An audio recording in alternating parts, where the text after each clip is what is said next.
नमस्कार दोस्तों, भारतीय इतिहास और संस्कृति से संबंधित प्रीवियस ईयर क्वेश्चन सीरीज में आप लोगों का स्वागत है, जहां हम लोग प्रीवियस ईयर क्वेश्चंस का क्वेश्चन और आंसर फॉर्मेट में डिस्कशन कर रहे हैं। इस कड़ी की दूसरी वीडियोस देखने के लिए आप इसी चैनल पर बने भारतीय इतिहास और संस्कृति वाली प्लेलिस्ट फॉलो कर लीजिएगा और चैनल सब्सक्राइब जरूर करिएगा।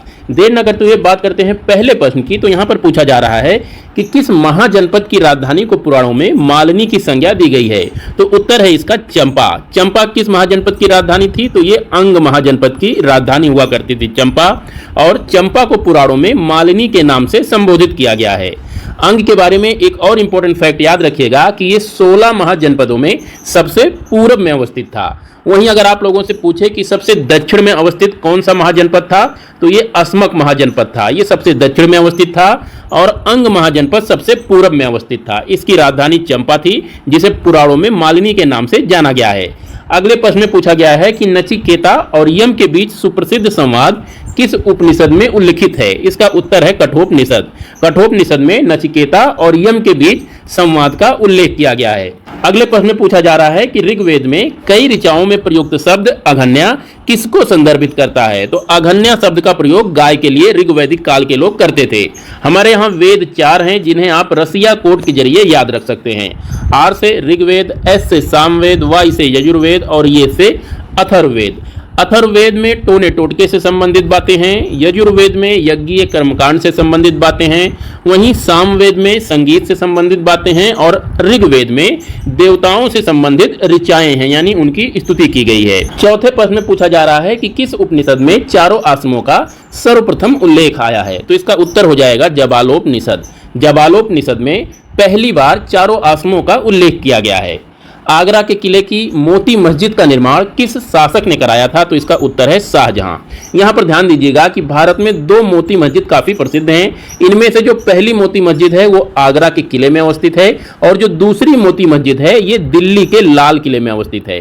इस दिल्ली के लाल किले वाले मोती मस्जिद का निर्माण औरंगजेब के द्वारा कराया गया था, और जो आगरा में है उसका निर्माण शाहजहां द्वारा कराया गया था।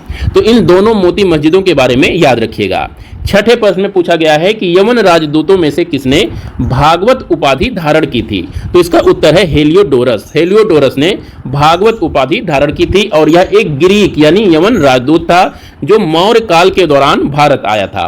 इसके बारे में जानकारी विदिशा लेख से प्राप्त होती है। ये विदिशा कहाँ है? तो ये मध्य प्रदेश में अवस्थित है। यहाँ पर हेलियोडोरस का स्तंभ लेख है, जिससे ये जानकारी मिलती है कि इसने भागवत धर्म अपना लिया था।